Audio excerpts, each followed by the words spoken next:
14 पढ़ रहे थे। आर्टिकल 14 हम लोग देख रहे थे। आर्टिकल 14 में किस चीज का बात किए थे? रिजर्वेशन या फंडामेंटल राइट्स। आर्टिकल 12 के अंदर हम लोग देखे थे कि फंडामेंटल राइट्स किसके खिलाफ मिलते हैं? स्टेट के खिलाफ। और स्टेट के खिलाफ जो फंडामेंटल राइट्स हमें मिलते हैं उसको एब्सोल्यूट होते हैं, उसमें कोई रेस्ट्रिक्शंस नहीं होता है। गलत ऐसा था क्या? हाँ, ऐसा तो नहीं था। तो बताओ इनको। ठीक है, रेस्ट्रिक्शंस होता है कि नहीं होता है? 12 में रेस्ट्रिक्शंस होता है। इक्वालिटी, जब हम लोग 13 पढ़े, 13 के अंदर क्या पढ़े थे? सर जो लॉ के अंदर लॉ पढ़े थे इक्वालिटी में। 13 के अंदर क्या पढ़े थे? एक कोई बताओ। लॉ इनकंसिस्टेंस होगा तो वो वैलिड नहीं होगा। डॉक्ट्रिन ऑफ एक्लिप्स पढ़े थे, प्री कॉन्स्टिट्यूशनल एरा और पोस्ट कॉन्स्टिट्यूशनल एरा में। उसके बाद और क्या पढ़े थे? डॉक्ट्रिन ऑफ फेवरेबिलिटी पढ़े थे और वेवर ऑफ फंडामेंटल राइट्स पढ़े थे। Waiver of fundamental rights allowed होता है? नहीं है। ठीक है, उसके बाद हम लोग इक्वालिटी पढ़ रहे थे। इक्वालिटी के अंदर बोला गया था कि ऑल आर इक्वल। तो ऑल आर इक्वल में हम लोग बोलते हैं कि सबको समान निगाह से हम लोग देख सकते हैं। लेकिन उसमें आपका दूसरा जो पार्ट है, दो पार्ट था, equality before law and equal protection of laws. तो इक्वालिटी बिफोर लॉ में हम लोग देखे कि सबको ही समान है, लेकिन जो सेकंड पार्ट था उसके अंदर देखे कि इक्वल प्रोटेक्शन ऑफ लॉज। सो आप हर किसी को अलग अलग नहीं देख सकते। ठीक है, कल हम लोग कॉन्ट्रैक्ट पढ़े थे, कैपेसिटी टू कॉन्ट्रैक्ट पढ़ रहे थे।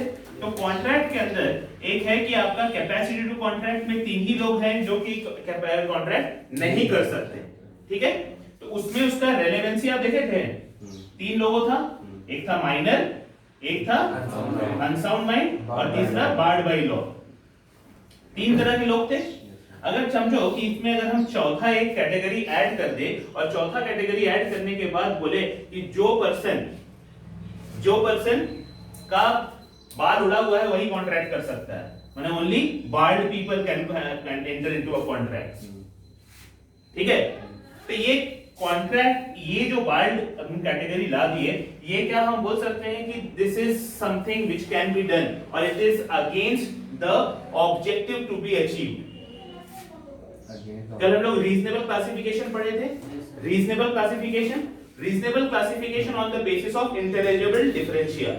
ठीक है, on the basis of intelligible differentia. तो हम क्या अचीव करना चाहते हैं ये बहुत इंपॉर्टेंट हो जाता है। तो हम अगर समझो कि कॉन्ट्रैक्ट करना चाहते हैं और उसमें हम क्राइटेरिया रख रहे हैं कि आपको गंजा होना पड़ेगा, ठीक है, तो ये क्राइटेरिया सही होगा क्या? क्योंकि ये जो चीज रखा जा रहा है और जो डिजायर्ड ऑब्जेक्टिव अचीव किया जा रहा है उसमें कोई समानता नहीं है। ठीक है, अगर आप यहाँ पे कुछ और रख दीजिए तो भी चलेगा। मान लीजिए कि यहाँ पे आप अगर रख दीजिए कि आप अनडिस्क्लोज सॉल्वेंट नहीं है, मतलब आप कॉपर नहीं है, तो तब भी बात होगा कि हाँ ठीक है, आप कॉपर अगर आपको घोषित है तो आप कॉन्ट्रैक्ट नहीं कर सकते, वो आपका क्या कहते हैं इसी में आ जाएगा। लेकिन अगर कॉपर है तो आप नहीं कर सकते। अगर आप जेल गए हैं तो आपका कहते हैं नहीं कर सकते। एक भी बार जेल गए हैं तो हम नहीं कर सकते। हो सकता है आप अगर 420 में जेल गए हैं तो आपको नहीं करना है। तो वो ज्यादा स्पेसिफिक हो गया ना कि आप क्यों नहीं करना चाहते, क्योंकि आपका फ्रॉड का हिस्ट्री है, इसलिए आपको बार किया जा रहा है कि अब आपको नहीं करना है। तो ये जो इंटेलिजिबल डिफरेंशिया से जो होना चाहिए, वो इंटेलिजिबल डिफरेंशिया से हम आर्टिकल 14 का वायलेशन कर सकते हैं। उसको हम लोग क्या बोलेंगे? डिस्क्रिमिनेशन नहीं बोलेंगे, that is positive distinction for achieving something. ठीक है, तो हम लोग और थोड़ा केसेस देखेंगे। कल तो हम लोग केसेस देखे थे, ठीक है, उसके और देखेंगे अनवर अली सरकार और ट्रायल कोर्ट का जजमेंट, ट्रायल का देखे थे।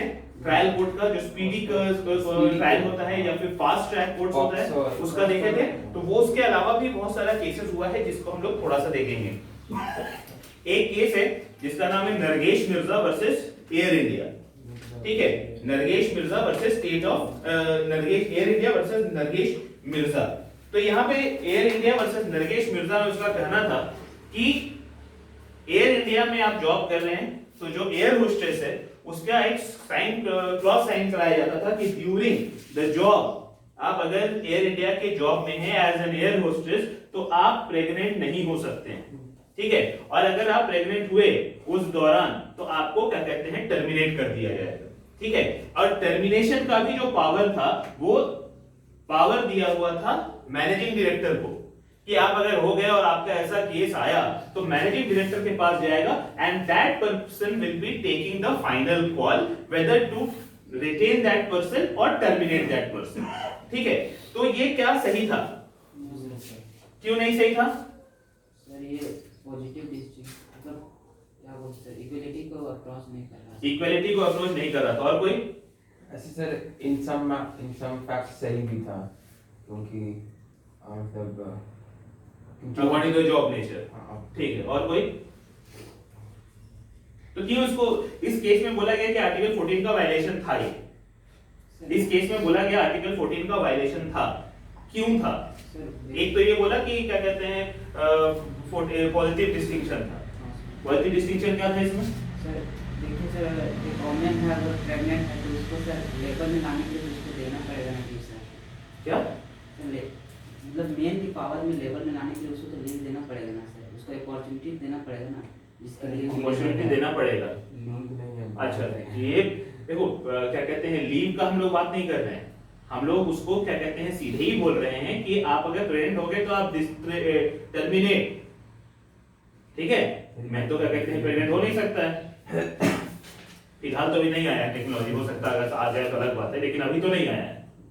तो उसमें क्या डिस्टिंक्शन था? देखो उसमें फिर 21 में चले जाओ, right to life and personal liberty. Right of life and personal liberty के अंदर क्या है कि आपका क्या कहते हैं, आप प्रोक्योर कर सकते हैं children because you have a right to life and personal liberty. और आप 21 का राइट को कर्टेल कर रहे हैं कि आप टर्मिनेट कर रहे हैं। ठीक है, आप टर्मिनेट कर रहे हैं। बहुत सारा सरकारी नौकरी सबको टर्मिनेट थोड़ी ना कर देता है, या आप लीव मत दीजिए, लीव विदाउट पे मत दीजिए, आप छुट्टी मत दीजिए, आप उसको फिर से बोलिए कि आप 6 महीना बाद आइए, साल भर आइए, उसके बाद आप जॉब किसी का नहीं ले सकते हैं। तो आर्टिकल 14 का वायलेशन इसलिए भी था क्योंकि आप पहले तो बोल रहे थे कि ये प्रेगनेंसी के लिए आप क्या कहते हैं आपको टर्मिनेट कर दिया जाएगा, और दूसरा आप अनफेटर्ड पावर दे रहे थे एमडी को। आप एमडी को इतना अनफेटर्ड पावर दे रहे थे कि आप उसको क्या कहते हैं बोल रहे हैं कि आप टर्मिनेट हो जाइए। ये चीज आपका अगर कोई आईटी का नौकरी करता होगा उसको भी आप सुने होंगे कि उनको बॉन्ड साइन करना पड़ता है। सुने? आर्टिकल 14 का वायलेशन है या नहीं है वो? तो फिर भी क्यों करना पड़ता है? सिर्फ हम आईटी का ही बात नहीं कर रहे हैं, आईटी के अंदर आपका क्या कहते हैं जो जहां पे आपको जॉब मिलता है वहां पे आपको डिस्टिंक्शन मतलब कि आपको क्या कहते हैं बॉन्ड साइन करना पड़ता है। बॉन्ड साइन किए तो वो आपका article on the face of it वो आर्टिकल 14 का वायलेशन है या नहीं? On the face of it है sir, on the face of it है, क्योंकि आपको बोला गया है कि आप इतना दिन यहाँ पे नौकरी कीजिए नहीं तो आपका इतना पैसा हम फोरफिट कर लेंगे, इतना पैसा आपको नहीं देंगे। तो ये तो बंधुआ मुक्ति मोर्चा वाला केस हो गया ना कि आप बंधुआ मजदूर बन गए कि आपको यहाँ पे काम करना है। अब अगर आपका आर्टिकल 21 का भी वायलेशन हो रहा है तब भी आपको यहाँ पे काम करते रहना है क्योंकि आपका पैसा इन्वॉल्व है, तो लोग उसको छोड़ क्यों नहीं देते हैं?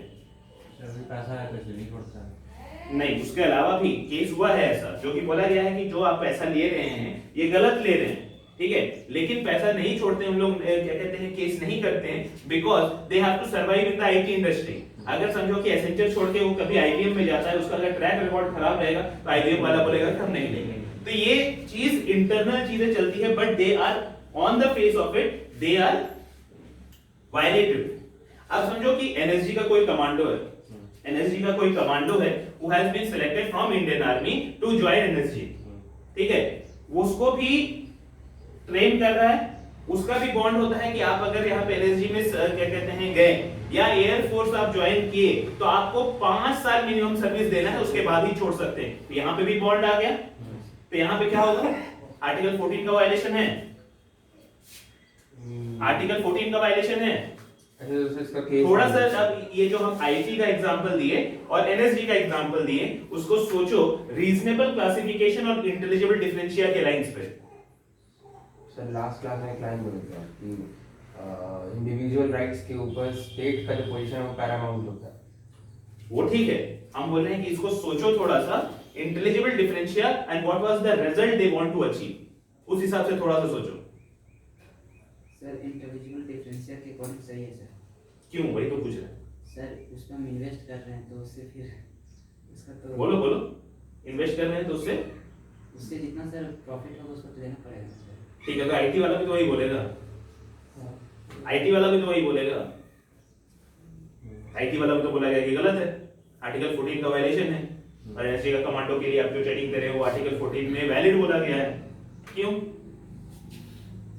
देखो आईटी का अगर बहुत ज्यादा देखोगे, जो आईटी जो उन लोग ट्रेनिंग देता है रहने का, खाने का, पीने का, तो उसमें उसको क्या कहते हैं, जो कंपनी है ना वो टैक्स बचाता है, ठीक है, टैक्स बचाता है इन द फॉर्म कि हम इतना खर्चा कर रहे हैं इस पे, जबकि खर्चा वो कुछ नहीं करता है। एक वो रिसोर्ट बना दिया है इंफोसिस मैसूर में, ठीक है, उसमें ले जाता है, रखता है, खाना खिलाता है, ट्रेकिंग भी करवा देता है, पहाड़ वहाड़ भी उसी में है, उसमें बना देता है, उसमें बैठा देता है, उजरा देता है, और उसके बाद उन लोगों को ट्रेनिंग के नाम पे कोडिंग करना सिखाता है, जो कि वो कोडिंग तुमको गूगल पे भी मिल जाएगा, ठीक है। लेकिन एनएसजी कमांडो, अगर एक पूरा एनएसजी कमांडो बनता है, उससे 1 से लेकर 5 करोड़ रुपए उस पे खर्चा होता है, गवर्नमेंट का एक्सपेंडिचर है, चाहे स्काई डाइविंग कराए, चाहे क्या कहते हैं अंडर वाटर ट्रेनिंग करवाए, तो उसमें सबका मिला के एक आदमी पे 5 करोड़ रुपए खर्चा होता है, and that is from the government tax payers money. अगर वो बोल के छोड़ के चला गया कि क्या कहते हैं हम यूएस स्नाइपर बनेंगे, तो क्या कहते हैं इंडिया का पैसा कहां गया? इंडिया गया। तो वहां पे आर्टिकल 14 वायलेट नहीं होता है, because it is for the country. और हम कल बोले थे जो आपका कंट्री पैरामाउंट होता है, तो आर्टिकल 21 छीन सकता है, तो आर्टिकल 14 का छीन, ठीक है, तो 21 छीन सकता है, तो 21 ही अगर छीन लिया तो 14 कोई बड़ा बात नहीं है, but state can do it not violating the right of the others. इसमें उसका कोई राइट वायलेट नहीं हो रहा है, ऐसा नहीं है कि 5 साल को बंधुआ मजदूरी करा रहा है, पैसा नहीं दे रहा है, बट आपका जो ट्रेनिंग का पैसा है उसको आपसे रिकवर कर ले रहा है। मैंने मिनिमम सर्विस आपको 5 साल देना है, हो सकता है कि 5 साल पहले कि आपको एनएसजी के अंदर ही आपको ट्रेनिंग फिट नहीं रहेगा, तो आपको ऐसे ही निकाल देगा, वैसे ही निकाल देगा, ठीक है। उसमें बहुत सारा इफ एंड बट्स है, ठीक है। तो नरगेश मिर्जा के केस में बोला गया कि ये जो आपका प्रेगनेंसी ड्यूरिंग एम्प्लॉयमेंट का जो क्लॉज था वो इनवैलिड था, और that is violation of article 14 of the constitution. वो इक्वालिटी को वायलेट करता था, और इसलिए इक्वालिटी को वायलेट करता था, तो वहां पे आपका काम ये जो आर्टिकल 14 है इसको वायलेट किया जाए, और अनफेटर्ड पावर देता था मैनेजिंग डायरेक्टर को। वो मैनेजिंग डायरेक्टर का पावर भी अनफेटर्ड था, वो भी आपका जो डिजायर्ड रिजल्ट है उसमें कोई ऑब्जेक्टिव नहीं है, रीजनेबल क्लासिफिकेशन उसमें कुछ नहीं है, रीजनेबल क्लासिफिकेशन नहीं था, और रीजनेबल क्लासिफिकेशन नहीं होगा तो वहां पे वो आपका उसको क्या कर दिया जाएगा, क्या बोला जाएगा, अनकॉन्स्टिट्यूशनल, ठीक है, ठीक है। इसके बाद आ जाओ, नेक्स्ट केस है आपका, एक और केस है, एक और नहीं काफी सारा केस है इसमें ये भी हो सकता है मतलब कि जजमेंट पावर एक ही आदमी के हाथ में दे दिया। हाँ, जजमेंट पावर एक ही हाँ, आदमी, जजमेंट एक, देखो क्लॉज बनाने वाला जो है वो तो कंपनी था, और उसको इंप्लीमेंट करने वाला कौन था, मैनेजिंग डायरेक्टर था, तो वो दोनों एक ही आदमी हो गया ना, एक ही आदमी हो गया, तो वहां पे आपका वो चीज को हम लोग यूज नहीं कर सकते, ठीक है। मे भी अगर क्या कहते हैं अनऑथराइज्ड होता कि हम किसी थर्ड पार्टी को दिए होते कि भले टर्मिनेशन हो सकता है, नहीं हो सकता है, ग्राउंड्स क्या होना चाहिए, तो ये आपका अलग से हम लोग बाद में देख सकते थे, लेकिन ये दोनों पावर एक में ही कर दिया। तो कल हम बोले थे ना, एक तो principles of natural justice, principles of natural justice को भी हमको अगर फॉलो करना है तो हमको उस चीज को भी देखना है कि एक ही आदमी पे वो पावर नहीं वेस्ट है, ठीक है। ये बात आओ, यहाँ पे एक और केस है, Randhir Singh versus union of India. यहाँ पे एक और चीज अच्छा बोला था कि equal pay for equal work is not fundamental right. Equal pay for equal work is not a fundamental right, but constitutional goal under 14, 16 and 39। ये देखो, ये आप अभी तो नहीं, लेकिन कुछ दिन में एप्लीकेबल हो जाएगा आप लोग पे भी, अगर आप लोग कहीं पे संविदा में नौकरी करने जाते हैं जैसे हम लोग करते हैं, तो हम लोग को उतना बेनिफिट्स नहीं है जो कि हम लोग पीजी डिपार्टमेंट जो टीचर्स वहां पे एम्प्लॉयड है, डिस्टिंक्शन कुछ नहीं है, वो भी जितना पढ़ा है हम भी उतना पढ़े हैं, डॉक्टरेट हम भी हैं, नेट भी निकालेंगे, हो सकता है नेट भी नहीं निकाला, लेकिन उनका जो नौकरी है वो परमानेंट है। परमानेंट नेचर का जो नौकरी होता है उसमें आपका है कि आपका प्लेजर पे नहीं होते, I am at the pleasure, but they are not at the pleasure, they can go to the state administrative tribunal if वहां पे उसका नौकरी का कोई बात आता है। I cannot go because हमारा जो नौकरी है वो परमानेंट नहीं है, ठीक है, that is the basic distinction। तो अब दूसरा सवाल हुआ कि हमारा अगर इक्वालिटी का वायलेशन हो रहा है, क्योंकि हम भी वही काम कर रहे हैं, वो भी पढ़ा रहा है, हम भी पढ़ा रहे हैं, सेम काम कर रहे हैं, लेकिन हम लोग का पे में डिफरेंस क्यों है? आर्टिकल 14 का वायलेशन है या नहीं है, ये सवाल आया। आर्टिकल 14 का वायलेशन यहाँ पे बोला कि आर्टिकल 14 का वायलेशन नहीं है क्योंकि ये हमारा फंडामेंटल नहीं, equal pay to equal work is not a fundamental right, is not a fundamental right. क्यों फंडामेंटल राइट नहीं है? Equal pay for equal work, because it goes beyond the theory of equal protection of law, क्योंकि you cannot treat likes girl of the likes man. यहाँ पे एक और चीज आ जाता है कि आपका ये हो जाता है कि यहाँ पे कि आपका स्किल क्या है, हाँ। ठीक है, स्किल सेट। आप यहाँ पे क्या कहते हैं, आप एक खाना खा सकते हैं, क्या कहते हैं, एक ढाबा में जो कि आपका 100 रुपए में आपको खाना खिला देगा। आप एक 5 स्टार में खा सकते हैं जो कि आपको वही खाने का माने सेम प्रिपरेशन का या सेम चीज का बना हुआ खाना का वो 10,000 रुपए लेता है। तो now that is your skill.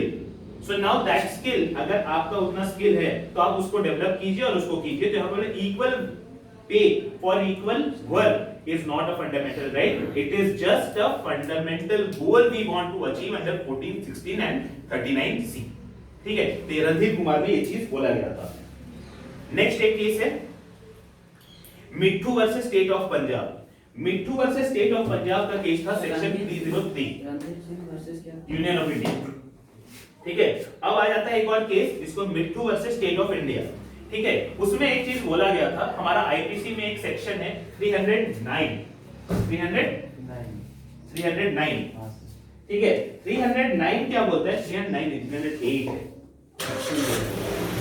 Sorry 303 section 303 जो कि बोलता है अगर कोई सजा काट रहा है मर्डर का, अगर कोई सजा काट रहा है मर्डर का और वो जेल में है, मतलब कि सजा काट रहा है तो ऑब्वियसली जेल में ही होगा, तो जेल में है, तो जेल में अगर है और उस दौरान जेल में जब वो सजा काट रहा है उस दौरान अगर वो किसी का मर्डर कर देता है तो उसको फांसी का सजा होगा। ये आईपीसी में लिखा हुआ है।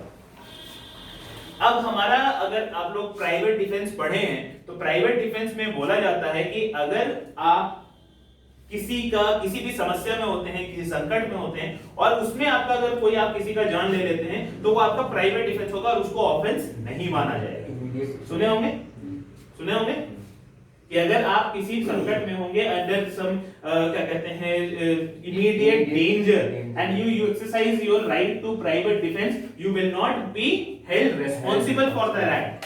सुने होंगे? अब अगर 303 में ये एप्लीकेबल होता है तो वो चीज खत्म हो जाता है।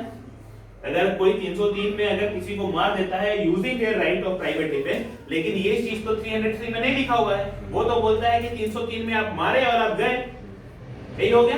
तो यहाँ पे हम क्या कर सकते हैं, तो ये सेक्शन 303 को क्या बोला, इट इज अनकॉन्स्टिट्यूशनल बिकॉज इससे हम रीजनेबल क्लासिफिकेशन से हम इसको जस्टिफाई नहीं कर सकते। ठीक है, रीजनेबल क्लासिफिकेशन से जस्टिफाई नहीं कर सकते हैं और ये आर्टिकल 14 का वायलेशन है।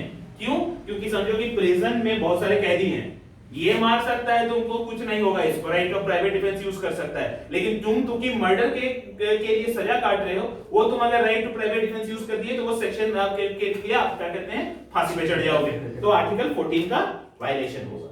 ठीक है, ये कौन सा केस था, मिट्ठू वर्सेस स्टेट ऑफ पंजाब। ठीक है, याद रहेगा। इसके बाद आ जाओ, एक और हम लोग इंपॉर्टेंट चीज डिस्कस करना है कि आपका पॉलिसी डिसीजंस जो होता है, पॉलिसी डिसीजंस क्या होता है, जो गवर्नमेंट पॉलिसी फॉर्मूले, जो गवर्नमेंट पॉलिसी बनाता है। क्या पॉलिसी डिसीजंस आर्टिकल क्या कहते हैं, कोई भी हमारा फंडामेंटल राइट का वायलेशन करता है? Yes sir. करता है? कैसे? Demonetisation sir. उसमें तुम्हारा क्या हुआ? सबको हुआ था, तुम्हारे लिए अकेले थोड़ी ना था। पर्सनली देख कर करके सर लगभग सारे सिटीजन को सबका इंटरेस्ट करता है। अच्छा, पॉलिसी डिसीजन का डिमोनेटाइजेशन से पहले हम और एक बात करते हैं जो कि बात करता है हम लोग क्या कहते हैं पेंशन का। ठीक है, पेंशन कब से बंद हो गया? 2004 से। 2004 से बंद हो गया। 2003 में तो मिल रहा था, तो 2003 में जो नौकरी ज्वाइन किया उसको पेंशन मिला, जो 2004 में गया उसको पेंशन नहीं मिला। ठीक है, तो 2004 वाला बोल सकता है ना कि हमको क्या कहते हैं, ये हमारा आर्टिकल 14 का वायलेशन है, 2003 वाले को मिल रहा है और हमको क्या कहते हैं 2004 वाले को नहीं मिल रहा है। ये आर्टिकल 14 वायलेशन होगा पॉलिसी डिसीजन। क्यों?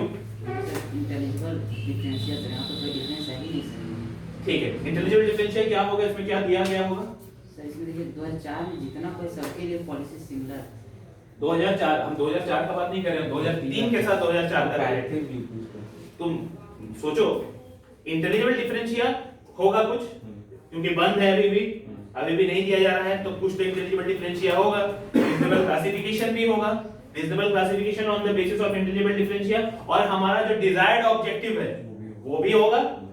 क्या होगा? तो सबसे पहले अगर रीजनेबल क्लासिफिकेशन देखोगे 2003 और 2004, तो सबसे पहले इसका बोला गया कि देखो हमारा लाइफ एक्सपेक्टेंसी जो बढ़ गया है, ठीक है, लाइफ एक्सपेक्टेंसी बढ़ गया है, ठीक है, लाइफ एक्सपेक्टेंसी बहुत ज्यादा बढ़ गया है। पहले आदमी 60-65 में खत्म हो जाता था, 5 साल पेंशन खाता था, उसकी वाइफ थी वो और 5 साल बचती थी, हमारा 70 साल में हमारा पेंशन, फैमिली पेंशन खत्म हो जाता था। अब लाइफ एक्सपेक्टेंसी पीपल में कितना हो गया है? दवाई वही खा के आदमी मस्त है, 90 तक पहुंच ही जाता है, 80-90 तक टान देता है, 80-90 तक अगर टान देता है, जो कि समझो कि जो 30 साल में नौकरी शुरू किया होगा, 30 साल में नौकरी ज्वाइन किया होगा, तो मतलब कि 30 से 60 साल अगर किया होगा तो 30 साल नौकरी किया और 30 साल पेंशन खाया,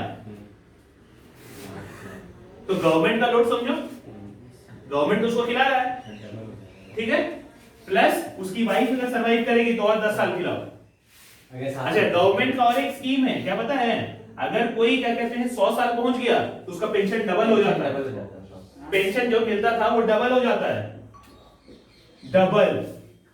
और उसकी वाइफ अगर 100 में पहुंच गई तो उसमें भी डबल हो जाता है, उसका भी डबल। मतलब फैमिली पेंशन तो आधा होता है, तो मतलब कि उसको उतना मिलना लगा था। तो समझो कि हमारे जो दादाजी थे वो जितना सैलरी नहीं कमाए थे उससे तिगुना मेरी दादी को पेंशन मिला था, ठीक है, समझ लो। मेरे दादाजी इतना कमाए नहीं थे, मतलब कि उतना पैसा उनको कभी मिला नहीं था, उसका 3 गुना हमारी दादी को पेंशन मिलता था, ठीक है। फैमिली पेंशन जबकि आधा होता है, मतलब कि आपको अगर जितना सैलरी होता है उसका 50% होता है आपका पेंशन, और अगर आपका फैमिली पेंशन जो होता है ये इसका 50% होता है, 25%, ठीक है। तो 25% इसको हमको मिलता था, हम बोल रहे हैं इसका 3 गुना, और मतलब कि अगर ये रहता है तो समझो कि कितना मिलता, तो जितना सैलरी नहीं मिलता उससे ज्यादा उनको पेंशन मिलता। तो ये बना है, रिवीजन हुआ है क्योंकि स्टैंडर्ड ऑफ लिविंग बढ़ा है, गवर्नमेंट के पास पैसा बढ़ा है, कमीशन पे कमीशन आया है, तो इसकी वजह से ये सब हुआ है। पहला चीज बोला कि गवर्नमेंट का जो सेंट्रल एजेंसी का जो फंड है वो तो हमारा क्या कहते हैं फिक्स्ड है, and we are giving to people who are not contributing to the economy anymore। वो पैसा इकोनॉमी में तो डाल नहीं रहे हैं, और सीधा वो पैसा हम लोग का क्या हो रहा है? वेस्ट हो रहा है।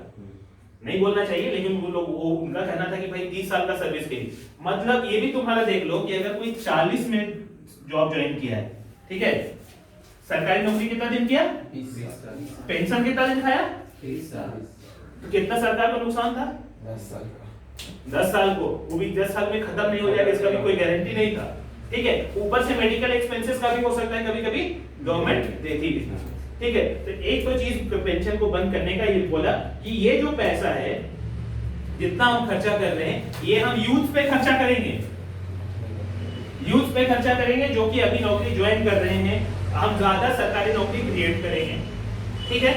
तो ये तो जो भी टोपीबाजी पहनाया वो अलग चीज है, लेकिन ये आपका था इंटेलिजिबल डिफरेंशिया कि हम अगर पेंशन में ही ज्यादा पैसा अपना फंड को बर्बाद करते रहें, then it has to stop, it has to stop, ठीक है। तो इट हैज टू स्टॉप, और उसके लिए पॉलिसी डिसीजन था, और पॉलिसी डिसीजंस जो भी होता है उसमें आर्टिकल 14 या कोई भी फंडामेंटल राइट्स का वायलेशन आपका नहीं आता है। अब आते हैं डिमोनेटाइजेशन पे। डिमोनेटाइजेशन में भी बहुत बार बोला गया कि आर्टिकल 14 का वायलेशन है, ठीक है। मेरा पैसा को हम अपना खड़े रहने के लिए क्या कहते हैं, बैंक का लाइन में काहे खड़े रहे, जी न्यूज का लाइन में जो खड़ा था, जो पूछ रहा था, उसमें तो कोई दिक्कत था नहीं, एनडीटीवी में 10-15 मर गया था लाइन में, काहे इतना ठंडा था, क्या कहते हैं लाइन में मर गया था, और जी न्यूज वाला दिन धूप सेक के खड़े रास्ता में खड़ा था, तो सबका अलग अलग न्यूज था। आज तक वाला बीमार हुआ था, हॉस्पिटल तक पहुंचा था, मरा नहीं था, तो ये सब आपका अलग अलग डिस्टिंक्शन था। अब वो बोला गया कि आर्टिकल 14 का वायलेशन है, हमारा फंडामेंटल राइट्स का वायलेशन है। तो सरकार बोली कि डीपीएसपी में हमारा बोलता है कि हम बनाना चाहते हैं क्या, वेलफेयर इकोनॉमी, सोशलिस्ट इकोनॉमी, और सोशलिस्ट क्या बोलता है, distribution of wealth, distribution of wealth. तो डिस्ट्रीब्यूशन ऑफ वेल्थ अगर, हाँ, डिस्ट्रीब्यूशन ऑफ वेल्थ का अगर हम लोग डीपीएसपी लाते हैं, डीपीएसपी आपका जो है वो आपका फंडामेंटल राइट से ऊपर नहीं है, लेकिन डीपीएसपी को आप इग्नोर भी नहीं कर सकते हैं, ठीक है। आपका फंडामेंटल राइट का क्या वायलेशन हुआ, आपका पैसा 2 घंटा में नहीं निकला, 3 घंटा में निकला, यही ना हुआ, उससे ज्यादा तो कुछ हुआ नहीं। लेकिन आपको पैसा नहीं मिला ऐसा तो नहीं हुआ, थोड़ा कष्ट हुआ लेकिन पैसा आपको मिल गया।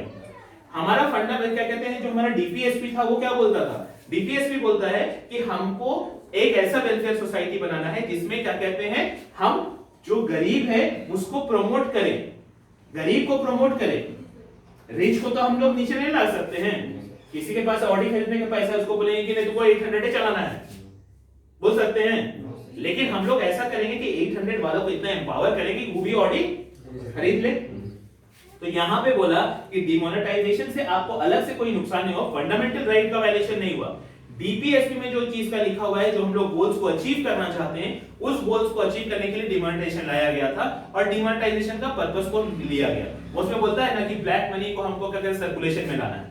ब्लैक मनी का सर्कुलेशन डिमोनेटाइजेशन में सरकार क्या दिखाया कि हमारा ब्लैक मनी तो वापस आ गया, लेकिन हमारा क्या कहते हैं नंबर ऑफ टैक्स पेयर्स बढ़ गया।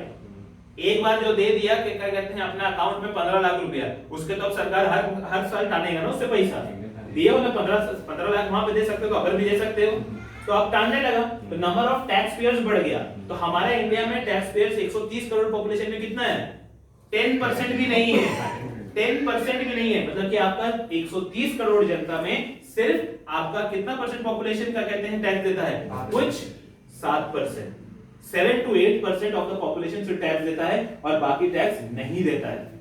वो बताया था ना पकौड़ा वाला का इनकम तो इतना है सोच नहीं सकते हो, लेकिन वो दिखाएगा रे हम तो गरीब हैं, हम तो ठेला लगाते हैं, गरीब है। रामू चाट को देखो, नाडा चौक वाला रामू चाट अभी खरीदा है, क्या कहते हैं 40 लाख रुपया पगड़ी देके दुकान खरीदा है, गरीब है। तो ये उसका तो अनडिस्क्लोज्ड इनकम है। क्या इनकम है उसका इनकम तो वैसा तो नहीं है कि क्या कहते हैं that is going into something कि क्या कहते हैं आपको टैक्स लग रहा है, वो तो आपका पूरा कैश इनकम है। जो शादी ब्याह होता है, शादी ब्याह में आप लोग देखते हो जो फूल लगाता है, फूल का बिल कितना देता है, 50,000 का बिल तो कईयों नहीं देता है, 50,000 का कम का बिल नहीं देता है, 50,000 बोले को पेमेंट भी हम कैश में लेंगे, पेमेंट भी हम कैश में लेंगे, तो उसका कमाई में सोच लो, उसका तो कोई टैक्स दे नहीं रहा है। तो ये थॉट भी था ना कि लोग पूछ रहे थे कि पंजाब में जितने भी यूथ हैं, ऐसे वाले, उनके पास इतनी बैंक की गाड़ी कहाँ से आती है, एग्रीकल्चर इनकम फ्री है, कनाडा से पैसा फ्री है, कनाडा से पैसा आ रहा है, एग्रीकल्चर इनकम में पैसा नहीं है। पर डेसिमल का अगर कीमत देखोगे पंजाब में, पर डेसिमल पंजाब में अगर जमीन का कीमत देखोगे पूरे इंडिया में सबसे हाईएस्ट, ठीक है, और उतना उपजाऊ जमीन भी नहीं रहा है अब तो कहाँ, बस फार्मिंग है। और वो समझ लो कि उसका जो प्रोड्यूस है आज के दिन में may be one of the basic cancer causing agent है, because the more you use the pesticide cancer will be coming, क्योंकि उनका खेत अब खराब हो चुका है। मिट्टी का एक सैचुरेशन पॉइंट होता है कि आप कितना उसमें खाद डाल सकते हो, खाद डाल रहा है और उपजा रहा है। कैंसर कॉजिंग एजेंट जो हम लोग बोलते हैं ना ग्रीन वेजिटेबल्स खाओ, सबसे ज्यादा क्या कहते हैं कॉजिंग एजेंट वही है। इंसेक्टिसाइड सीधा उसमें जाता है, उसमें बोलता है कि हम लोग को जो हम लोग को खाना चाहिए वो खाना चाहिए कम से कम आधा घंटा उसको क्या कहते हैं उबाल के। यहाँ पे बोला जाता है कि ग्रीन वेजिटेबल खाने से तुम्हारा सीधा वैसा है, अगर दिखा है तो भाई मांस मुर्गा खाओ वो ज्यादा अच्छा है, ठीक है। अब हम लोग आते हैं एक और केस जो कि बात करता है national legal services authority versus union of India. National legal services authority versus union of India, नहीं ये ट्रांसजेंडर्स वाला केस है, 2014 का केस है ये, ठीक है। तो ये आर्टिकल 14 में बोलता है कि आर्टिकल 14 पढ़ो यहाँ पे,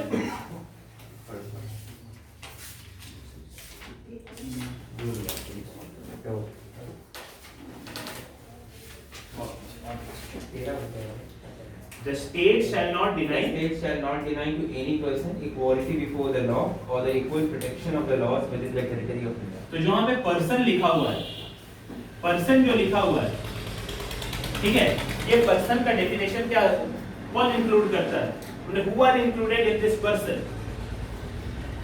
we में कौन कौन आएगा, हाँ सब कोई, मतलब कुत्ता बिल्ली भी आएगा था, पर्सन में कौन कौन आएगा, ह्यूमन बीइंग, नेचुरल बीइंग्स और आर्टिफिशियल बीइंग्स। आर्टिफिशियल बीइंग्स को कहाँ आर्टिकल 14 मिला होगा, आर्टिकल 14 नहीं मिला ऐसे, आर्टिकल 14 आर्टिकल 14 बन रहे हैं पर्सन। तो यहाँ पे सिर्फ लिविंग पर्संस का बात किया है, नॉट आर्टिफिशियल पर्सन। मतलब कंपनी को आर्टिकल 14 नहीं मिला हुआ है, उसके कंपनी का डायरेक्टर्स को मिला हुआ होगा, लेकिन ये आर्टिकल 14 क्या कहते हैं उस पर्संस को नहीं मिला, आर्टिफिशियल पर्संस को नहीं मिला है। तो यहाँ पे पर्संस का जो डेफिनेशन था हम लोग दो ही को जानते थे, मेल एंड फीमेल, ठीक है, थर्ड जेंडर जो था इसको हम लोग कोई रिकॉग्निशन नहीं दिए थे। ठीक है, ये 2014 का जो नेशनल लीगल सर्विसेज अथॉरिटी वो बोला जो ये पर्सन है this includes the third gender that the transgenders. ठीक है, इससे पहले हमारा ट्रांसजेंडर्स को कोई रिकॉग्निशन नहीं मिला था। वो बने थे, अगर हो गए तो क्या कहते हैं, वो आपको क्या कहते हैं करना है, आपको जो फुटपाथ में जाना है या फिर ट्रेन में चढ़ना है, वहां पे पैसा लेना है, that was the their destiny. लेकिन ये केस में आपका चेंज हुआ कि थर्ड जेंडर को आपको रिकॉग्निशन मिला। और अभी आप अगर कोई फॉर्म भरते होंगे, रिसेंटली कोई फॉर्म भरते होंगे तो 3 कॉलम देता है, मेल, फीमेल और एक तीसरा अदर्स। ठीक है, और इसमें एक ये भी कंसेप्ट आया है कि आपका क्या कहते हैं, जो हम लोग का नाम के आगे कोनोशन लिखा है मिस्टर, मिस, वहां पे आपका क्या कहते हैं एक जेंडर न्यूट्रल भी आ गया है। आप अगर नहीं डिस्क्लोज करना चाहते हैं या फिर नहीं बोलना चाहते हैं तो ये जेंडर न्यूट्रल भी आ गया है कि आप अपना आइडेंटिटी डिस्क्लोज नहीं करना चाहते हैं तो ये भी आप लिख सकते हैं। तो ये आपका नेशनल लीगल सर्विसेज अथॉरिटी 2014 में ट्रांसजेंडर्स को पहली बार रिकॉग्निशन दिया एज पर्संस अंडर आर्टिकल 14 और फॉर एनी पर्पसेस पर्संस का रिकॉग्निशन दिया। बिकॉज इंडिया में अगर हम लोग रफली बोले तो they were not treated as persons, क्योंकि उनको कोई राइट्स नहीं मिला हुआ था। So they were forced to live a life of that kind which they were living. लेकिन इसके बाद आपका देखे होंगे कि आपका बहुत जगह रिक्रूटमेंट में ट्रांसजेंडर्स अगर भरते हैं, थर्ड जेंडर को भी रिकॉग्निशन मिला, they can also come up with that thing. तो रिसेंटली आपका एडवोकेट बाहर आया, उसके बाद आपका क्या कहते हैं पुलिस ऑफिसर्स बनी, उसके बाद क्या कहते हैं कुछ एक जज भी बनी। तो ये सब जो रिकॉग्निशन मिला that is only because after the national legal services authority का जो केस आया, जो कि आपका पर्सन का रिकॉग्निशन दिया ट्रांसजेंडर्स को। ठीक है, इसके बाद आ जाओ एक और केस है Navtej Singh Johar versus union of India. Navtej Singh Johar versus union of India. तो जोहर है, जहां पे जोहर का जानते ही है, इससे याद रखना हमेशा। कौन है जोहर? करण जोहर। करण जोहर को सबसे ज्यादा जरूरत कौन सी का है? राइट्स ना 377 के अंदर। ठीक है, तो इसके इसी से याद रखना। लेकिन केस जो किया था वो नवतेज सिंह जोहर किया था। हो सकता है कि वही करवाया, वो अलग बात है। लेकिन Navtej Singh Johar versus union of India का जो केस है वो आपको बोलता है कि आर्टिकल 377 अनकॉन्स्टिट्यूशनल नहीं है। ठीक है, अनकॉन्स्टिट्यूशनल नहीं है। अब यहाँ पे थोड़ा सा देखना, इसमें अनकॉन्स्टिट्यूशनल नहीं है और इसको किया गया है डीक्रिमिनलाइज। ठीक है, डीक्रिमिनलाइज। सेक्शन 377 जो है ये आईपीसी में बोलता है अननेचुरल ऑफेंसेस। अननेचुरल ऑफेंसेस सुने होंगे, LGBT community, LGBT community, lesbian, gay, bisexual, transsexual. ठीक है, अच्छा क्यू भी आ गया। ठीक है, एलजीबीटी क्यू। ठीक है, सुना है धीरज जी वाला? सर ये फिल्म देखे थे सर, अलीगढ़। ठीक है, एलजीबीटी राइट्स पे देखे होंगे? नहीं समझे, एलजीबीटी सुने ही नहीं था। एलजीबीटी नहीं सुना है? चलो सुन लो, कोई बात नहीं। ठीक है, ये लेस्बियन, गे, बाइसेक्सुअल, ट्रांससेक्सुअल। ठीक है, तो ये अलग अलग आपका सेक्सुअल प्रेफरेंसेस होता है। ठीक है, सेक्सुअल प्रेफरेंसेस होता है मे बी दैट जो रामदेव बाबा बोलता था कि कोई गे कपल है, हम क्या कहते हैं योग से ठीक कर देंगे। वो योग की अलग चीज है, योगा से सब ठीक होता है, तो बोला ये भी ठीक हो जाएगा। ठीक है, अब एलजीबीटी जो कम्युनिटी है उसका कहना है कि they have their sexual preferences. यहाँ पे इंडिया में नहीं, ऑल ओवर द वर्ल्ड। ये ऑल ओवर द वर्ल्ड में ये अननेचुरल ऑफेंसेस जो है, इसके लिए हम लोग का आईपीसी में ऑफेंस बनाया गया है 377। ठीक है, 377 ऑफेंस बनाया गया है। ठीक है, अननेचुरल ऑफेंसेस। अननेचुरल ऑफेंसेस मतलब कि अगर कोई सेक्सुअल इंटरकोर्स करता है अगेंस्ट द कार्डिनल नेचर, ठीक है, अगेंस्ट द नेचर का अगेंस्ट में जो काम करता है उसको हम लोग बोलते हैं अननेचुरल ऑफेंसेस। ठीक है, now these people are indulging into offences of these character. Article 21 है जो करती है कर। तो यहाँ पे आर्टिकल 21 में उसको मर्जी भाई ये है, उसको दिया गया। लेकिन यह प्रॉब्लम ये हुआ 377 के अंदर, आईपीसी के अंदर ये था ऑफेंस, इसके लिए आपको सजा मिल सकता था।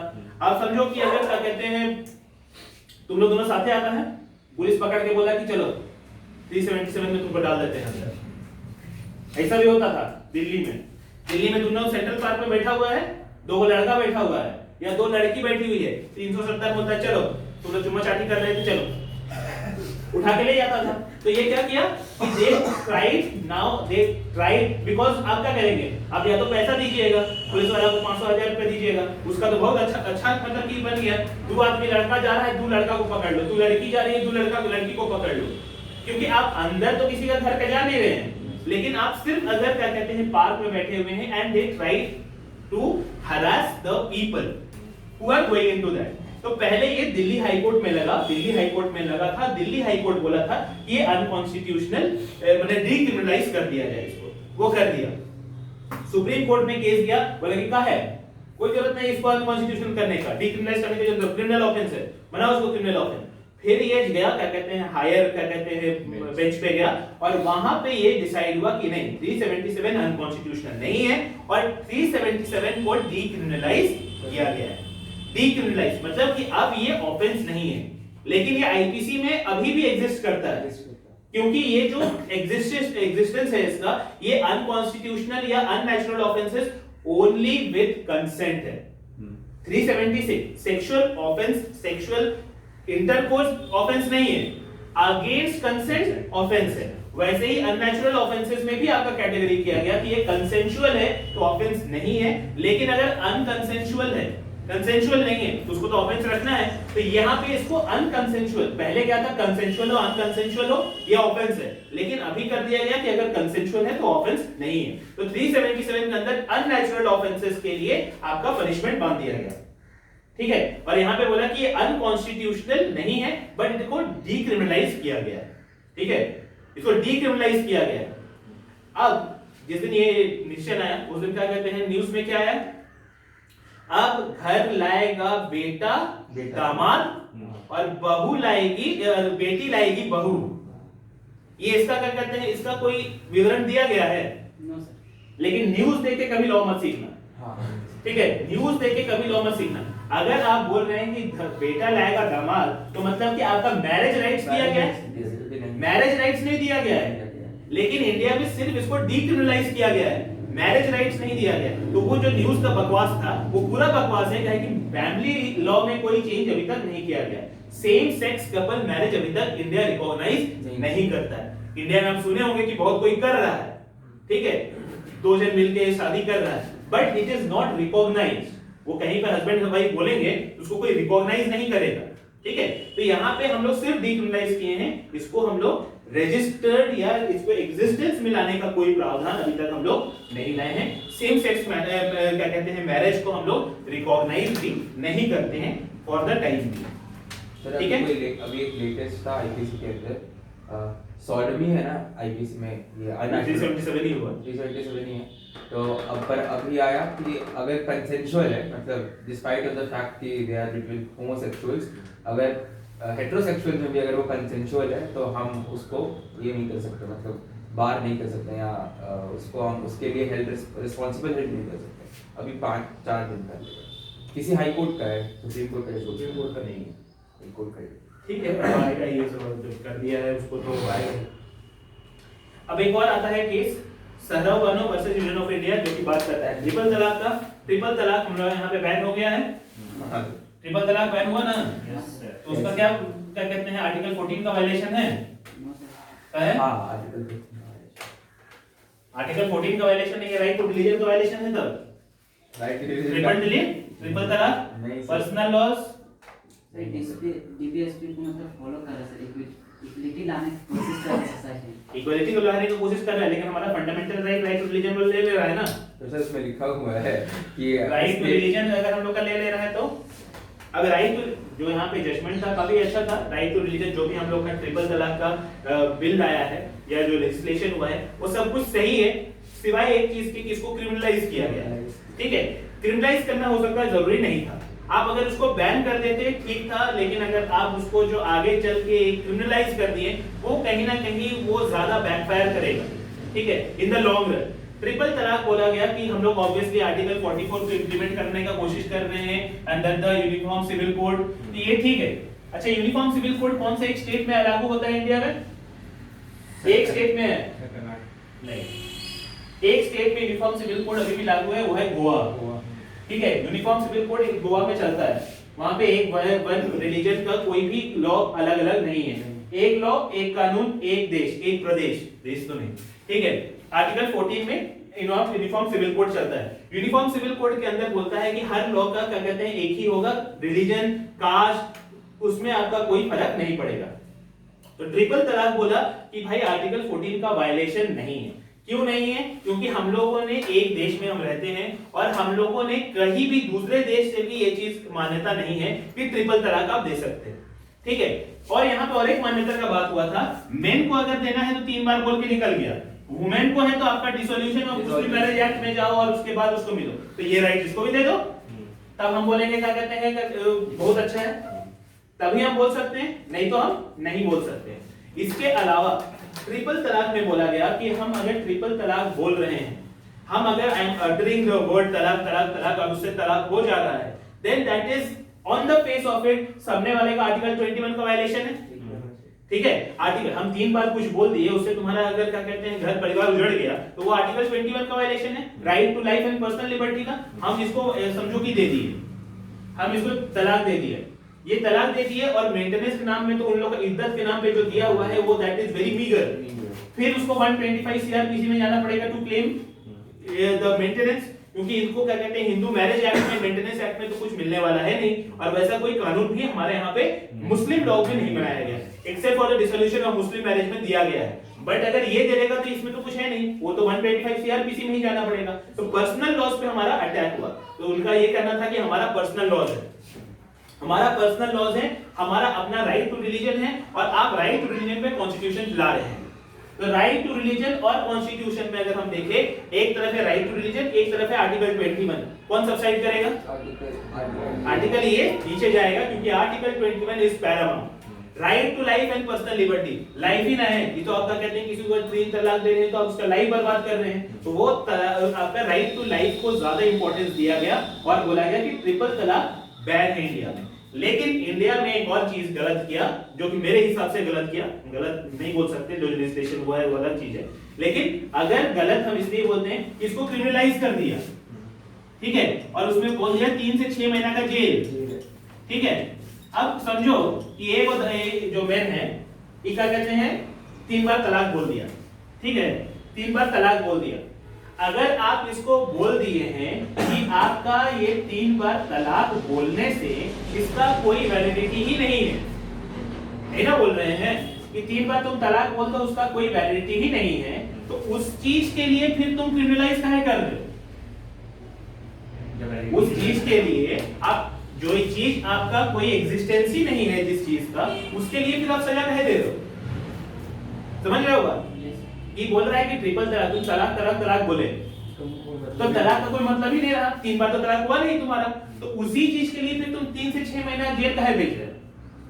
कोई मतलब नहीं बनता है। इसके बाद और एक चीज देखो, 3 से 6 महीना के लिए जेल चला गया। ठीक है, 3 से 6 महीना के लिए जेल चला गया, जेल रह के आया, उसको भेजने वाला कौन था? वाइफ। अब 3 से 6 महीने के बाद इसको रखेगा, ये रखेगा भी तो वैसा रिलेशन तो नहीं रहेगा, तो कहीं ना कहीं और बैकफायर करेगा ये क्रिमिनलाइज का प्रोविजन, जितना कि उसको सुधारने में लगेगा। लेकिन इसका ये लोग बोला है कि इसको क्या कहते हैं, हम सबक सिखाना चाहते हैं, ऐसा ना करें वैसा ना करें, बट अभी इनिशियल स्टेज पे बहुत जरूरी है ये। बाद में हम लोग इसको फिर से चेंज करेंगे, हो सकता है ये चेंज हो जाए, but for the time being it is also violative of article 20 sub clause 2 which says one person can not be prosecuted for the offence twice का है, एक बार तो आप क्या कहते हैं इसका राइट ये छीन ही लिए। ठीक है, राइट छीन ही लिए कि आप क्या कहते हैं ट्रिपल तलाक वैलिड ही नहीं है, और आपको उस समय बोलना चाहिए कि अगर हम कोई ऑफेंस कर रहे हैं, वो ऑफेंस के लिए हमको पनिश दिया जाए, जिसको आप ऑफेंस का कैटेगरी में रखे ही नहीं है तो उसको आप फिर से हमको क्या है उसके लिए पनिश कर दें। तो ये वाला चीज थोड़ा सा गलत रहा इस पर्टिकुलर चीज में। जो इसका ये तो अच्छा हुआ ट्रिपल तलाक में कि क्या कहते हैं उसका बिल आया, उसको राइट्स मिला, मुस्लिम वुमेन्स को राइट्स मिला, that was due, that was given, very good. But ये जहां पे क्रिमिनलाइज का बात आया, दे वर नॉट गिवन, या फिर लेजिस्लेशन को और थोड़ा सोचना चाहिए था इस बारे में। ठीक है। इसके बाद एक और केस है union of India versus Sabarimala temple वाला केस जो है वो है, उसका केस का नाम है state of Kerala. Indian young lawyer association ही है शायद इसका भी, हाँ, Indian young lawyer association versus state of Kerala. State of Kerala में बोला गया कि 10 से 50 साल की वुमेन जो होंगी इसको क्या कहते हैं, सबरीमाला टेम्पल में एंटर करना बैन था। क्यों? क्योंकि इन लोगों का जो मेंस्ट्रुएटिंग पीरियड होता था उसमें ये नहीं जा सकती थी। ठीक है, तो यहाँ पे बोला गया कि भाई ये आर्टिकल 14 का वायलेशन है। तो यहाँ पे एक लॉर्ड अय्यप्पा थे, अभी भी लॉर्ड अय्यप्पा, ठीक है, लॉर्ड अय्यप्पा का कहना है कि भाई ये यहाँ पे नहीं जा सकती हैं सबरीमाला टेम्पल में। ऐसा क्या कहते हैं, बहुत जगह होता है हमारे हिंदू धर्म में, अगर देखिएगा तो बहुत जगह ये क्लॉज लिखा हुआ है कि आप अगर during the time of menstruation आप नहीं जा सकते, पूजा नहीं कर सकते। ये चीज यहाँ पे लिखा हुआ था। और लॉर्ड अय्यप्पा क्योंकि क्या कहते हैं उस समय वहां पे विराजमान थे और उनका कुछ है कहानी की, क्या कहते हैं 10 से 50 साल का जो उन लोगों का कहानी है उसमें बोला जाता है कि ये नहीं एंटर कर सकती है। तो इसमें काफी ज्यादा विवाद हुआ आर्टिकल 14 में कि क्या कहते हैं फेमिनिस्ट राइट्स, ये राइट्स वर्सेस ये राइट्स हुआ। और उसमें बोला गया एट लास्ट कि हाँ आर्टिकल 14 का वायलेशन होता है, क्योंकि यहाँ पे अगर किसी को आप डिस्क्रिमिनेट कर रहे हैं, 10 से 50 साल की वुमेन को आप डिस्क्रिमिनेट कर रहे हैं not on the basis of intelligible differentia, कि आपका आउटकम क्या है। मतलब अब आउटकम के लिए अगर हिंदी माइथोलॉजी में हम लोग आउटकम में देखें टेंपल में, तो हम लोग का कोई आउटकम हम लोग नहीं ला सकते हैं। समझो कि अगर हम लोग कोई भी मंदिर के बारे में बात करते हैं, अगर हम लोग बात करें कि भद्रकाली का मंदिर बहुत अच्छा है, आप वहां पे जाइएगा आपका विश पूरा हो जाएगा, ये क्या जुडिशरी में प्रूव कर सकते हैं? ये तो आपका फेथ का बात है। और फेथ का बात था कि यहाँ पे हम लोग क्या कहते हैं एंटर करने नहीं देते थे। Now that faith will not stand into that particular क्या कहते हैं when you are talking about equality और कॉन्स्टिट्यूशन। तो यहाँ पे वो फेथ के बात के ऊपर आपका आर्टिकल 14 का वायलेशन नहीं चला। और यहाँ पे बोला गया कि सबरीमाला टेंपल में भी 10 to 50 इयर्स का जो क्या कहते हैं बैन लगाया गया था, that was violative of article 14 of the constitution, क्योंकि उनका लड़कों को वहां पे इजाजत था जाने का। But again Supreme Court should be cautious enough to give such decision जहां पे वो इंप्लीमेंट नहीं कर सके। ठीक है, they gave the decision but there was due protest, वहां पे एंटर नहीं करने दिया जा रहा। अभी भी एंट्री में बहुत ज्यादा प्रॉब्लम है। आपको सुप्रीम कोर्ट ऐसा होना चाहिए कि हम डिसीजन दे दे that is implemented in toto, मतलब पूरा इंप्लीमेंट होना चाहिए। अब वहां पे आप सीआरपीएफ लगा के रख नहीं सकते, उस दिन लगा के रख दिए, पहला दिन जिस दिन खुलने वाला था आप लगा के रख दिए, लेकिन हर रोज नहीं लगा के रख सकते। And that was a very it had a very ज्यादा approach from the Kerala people, localite people, जिन्होंने उनको बोला कि नहीं ये बहुत गलत हुआ है। प्लस इसमें जो जज थी एक्सेप्ट 4:1 का ही मेजॉरिटी था, और जो 1 मेजॉरिटी थी she was a woman who gave a dissenting opinion कि नहीं जाना चाहिए। तो अगर क्या कहते हैं कोई वुमेन अगर इसमें डिसेंटिंग ओपिनियन दे रही है, it is worth reading, it is worth reading. अगर मौका मिलेगा तो जरूर देखिएगा, क्योंकि दैट इज माइनॉरिटी जजमेंट, और minority judgment in the long run became a major क्या कहते हैं डिसीजन फॉर द मेजॉरिटी से अच्छा मेजर माइनर डिसीजन आ गया। HR Khanna is one of such example, जो आपका एडीएम जबलपुर में भी था। उसके बाद एक और 2 केसेस में भी एचआर खन्ना का जजमेंट को काफी ज्यादा सराहना मिला even from the majority decision. तो माइनॉरिटी डिसीजन बहुत ज्यादा इंपॉर्टेंट होता है। तो माइनॉरिटी डिसीजन को हम लोग को पढ़ना इसलिए चाहिए क्योंकि आपको एक ही चीज के बारे में एक दूसरा एंगल सोचने के लिए मिलता है। ठीक है, इसका जो आपका जो ये लेडी जज थी, she gave the dissenting opinion in this case being a judge, and she went against the feminism. That is also thing that she had the guts to go in this particular era, and she was going against the whole concept of feminism. So that was worth visiting and worth reading also. ये कभी मौका मिलेगा तो पढ़िएगा। तो ये article 14 का कुछ केसेस का हम लोग देखें। उम्मीद है कि आपको आर्टिकल 14 समझ में आया होगा। सर जो ये था पेंशन वाला केस